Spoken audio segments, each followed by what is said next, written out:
pelas questões domésticas, pelas questões privadas. Ela não tinha nenhum papel público relevante. No espaço público não estava acessível à mulher. Estando fechado o acesso dela aos espaços públicos, ela não conseguia que fossem reconhecidas as suas qualidades, a sua capacidade de contribuir para o crescimento da sociedade no mesmo nível dos homens, porque o que ela fazia era dentro de casa. Essa autora aqui, a Maria Helena Fábio, citando diversos outros autores, essa obra Psicologia do Gênero, e vários outros autores tratam dessa questão, ela chama muito a atenção para esse sistema. Era um sistema que considerava que a mulher tinha que ser uma santa do lar, aquela pessoa que tinha o dever de criar muito bem os filhos.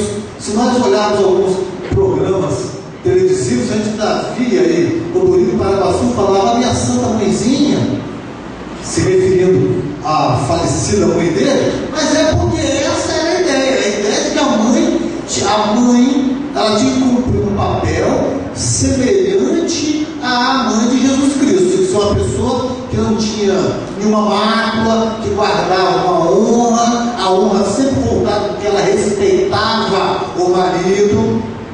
Então ela foi talhada para ser a rainha do lar, e não para ocupar e disputar o poder no espaço público. E isso, obviamente, construindo-se isso, que só veio a ser derrubado muito depois, dificultou muito o ingresso dessa mulher nas atividades privadas, nas atividades públicas, a ocupação de cargos de relevância, coisa que nós só vamos encontrar efetivamente no século XX, depois de muita luta, depois da contribuição dos movimentos feministas. Houve uma luta histórica para se alcançar essa condição. E é interessante porque o professor Dalari estava proferindo uma palestra no nosso tribunal na noite de quarta-feira, e ele relembrava um fato, quase todos nós já conhecemos, mas que é bastante relevante. Só que ele dizia que encontrou isso na fonte. Ele dizia que nas pesquisas dele na França, ele teve acesso tanto ao original da Declaração de Direitos da Revolução Francesa, quanto a um documento que seria a Declaração de Direitos das Mulheres na Revolução Francesa. Então, nós tivemos a Declaração da Revolução Francesa, que era bem clara: Declaração Universal dos Direitos do Homem e do Cidadão. O do homem não foi no sentido universal de homem sem distinção de gênero, não, era do homem mesmo, era o homem e cidadão, excluindo as mulheres. Tanto que no comando, depois da Revolução, não havia mulheres nos postos de comando dos revolucionários. Então era do homem. E ele fazia referência a que o grupo de mulheres teria criado um documento que seria a Declaração Universal dos Direitos da Mulher, e que isso foi considerado um crime contra a Revolução, e ela foi guilhotinada. A Líbia foi guilhotinada por essa ousadia então nós estamos falando já da Revolução Francesa, que é a revolução que é tida como a revolução da igualdade, da liberdade, da fraternidade, cujos revolucionários guilhotinaram uma mulher que ousou liderar um grupo que também entendia que deveria ter direitos semelhantes aos dos homens. Então há toda uma construção que propiciou esse longo caminho e consolidou a questão dessa desigualdade de gênero. Não foi uma coisa que nasceu aleatoriamente. Então é muito simplismo de qualquer pessoa dizer: não, homens e mulheres estão na Constituição, são iguais, está no Código Civil atual, são iguais, não há motivo para todo esse alarde. Há motivo sim, porque nós temos uma questão cultural, e para afastar essa questão cultural depende realmente de constante mobilização, uma preocupação grande com os retrocessos, que às vezes avança-se nos pontos em depois retrocede. Doutora Aparecida lembra bem a luta que foi para se conseguir que o STJ reconhecesse que o crime de lesão corporal leve era de ação pública incondicionada, por todas as consequências que isso tem dentro da questão da aplicação da Lei Maria da Penha. E retrocedeu-se. Hoje em dia está pacificado no sentido contrário. Demorou. Logo no início do debate, o STJ por 3-2 conseguiu firmar o entendimento de que era incondicionado.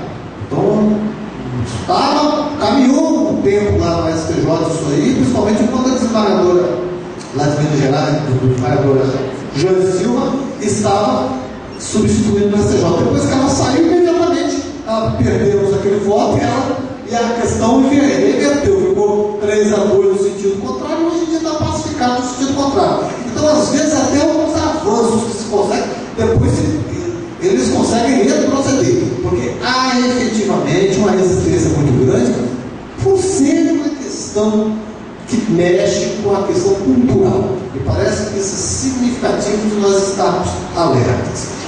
Sobre o problema social, eu creio que nós temos aí 2 enfoques.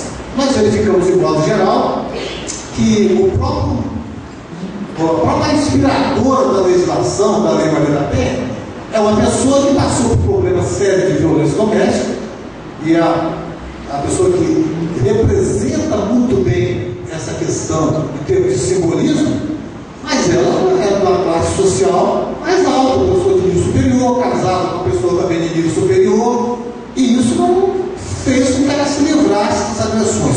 Praticamente todos nós conhecemos pessoas de um nível social superior que também sofrem com a violência doméstica. Nós temos que lembrar que a violência doméstica não é só a física, tem a psicológica. A psicológica, então, as pessoas de nível superior às vezes sofrem muito. Não sofrem por outros motivos, talvez não só agressão física, mas sofrem no sentido do parceiro que começa a tentar desestabilizar.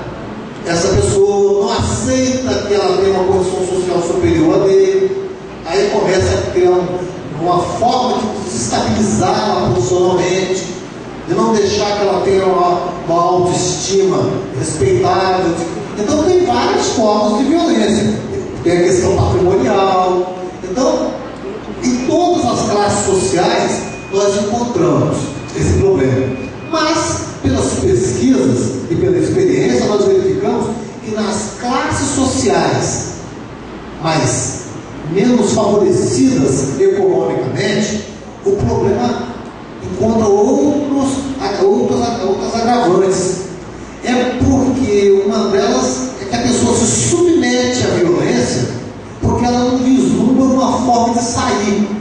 É uma mulher, tem 2 ou 3 filhos pequenos, não trabalha, foi direcionada, orientada desde que era criança para ser a rainha do lar, ganhava aqueles fogãozinhos de presente, panelinha. Então ela achou bonito isso, não teve oportunidade de estudar, aí ela casa e vira realmente a rainha do lar. Quando ela começa a sofrer agressões, às vezes ela já vivenciou essas agressões contra a própria mãe, e quando ela vai conversar com a mãe, com outras pessoas, fala: isso é normal, é porque você está deixando seu marido nervoso, e ela vai aceitando isso. E mesmo quando ela chega num ponto que alguém leva essa questão ao conhecimento da autoridade policial, do Ministério Público, ela se preocupa muito e é orientada pela família e pelos amigos a se preocupar com a questão do provedor. Se você tomar alguma providência contra o seu marido, quem é que vai prover o sustento dos seus filhos, o seu sustento, a sua casa? Então, no caso dessa classe social menos aquinhoada e de recursos financeiros, há essa agravante, que a pessoa fica perdida. E a Lei Maria da Penha traz alguns mecanismos. A Secretaria da Mulher, o Ministério da Justiça, de modo geral, tem feito muitas parcerias para tentar superar isso aí através da profissionalização dessas mulheres, mas é um problema gravíssimo, é um problema de números significativos, não é uma questão pequena, é uma questão que está presente em todos os municípios. Então, do dia para a noite não vai ser solucionado. e tem que ser realmente pensado, certamente será tratado pelas demais pessoas que falarão sobre o mesmo tema. Eu agradeço aqui a oportunidade e trago aqui essa mensagem final, que não é só mensagem de organismos que estão também preocupados com essa questão da violência em outros países, especificamente na Espanha e em outros países de língua espanhola, e a ideia de que as mulheres não aceitam mais essa falta de respeito, elas querem efetivamente, estão efetivamente ocupando os seus espaços públicos, e quando tem uma mulher ocupando cargos, aí nós temos o maior exemplo disso, nós temos uma presidenta da República. Que diferença faz para a sociedade que seja um homem ou uma mulher? A sociedade nem percebe isso, na verdade. Então, vão caindo os muros que foram construídos para criar a ideia de que a mulher não teria essa capacidade de ocupar cargos públicos. São mulheres juízas, promotoras, delegadas, trabalhadoras, mulheres professoras, em todos os cargos, e até mulheres na presidência, e ocupando esses cargos em pé de igualdade com os homens, sem que a sociedade sequer perceba a diferença, porque realmente diferença não há. É uma questão de adaptação, é uma questão simplesmente da mulher ser inserida naquele contexto, que ela começou também a partir daí a desenvolver com os homens essa capacidade de administrar, essa capacidade de cuidar da coisa pública. Muito obrigado pela oportunidade, para Sérgio e a todos aqui do evento, o presidente da Associação de Magistrados do Ceará, meu querido Marcelo, um prazer revê-lo, e está de parabéns pela associação que está apoiando esse evento juntamente com a MP. Muito bem, estamos todos contentes nessa brilhante explanação. Queria registrar também aqui, dizer que na nossa audiência, nossa plateia, dois desembargadores do Tribunal de Justiça, do Mato, do Zé, nos honram muito com a sua presença aqui no Cariri. Sejam bem-vindos. Todo mundo Barroso, uma lutadora, eu conheço de nome, de história, é uma honra e um orgulho estar aqui com a gente, partilhando esse momento tão especial.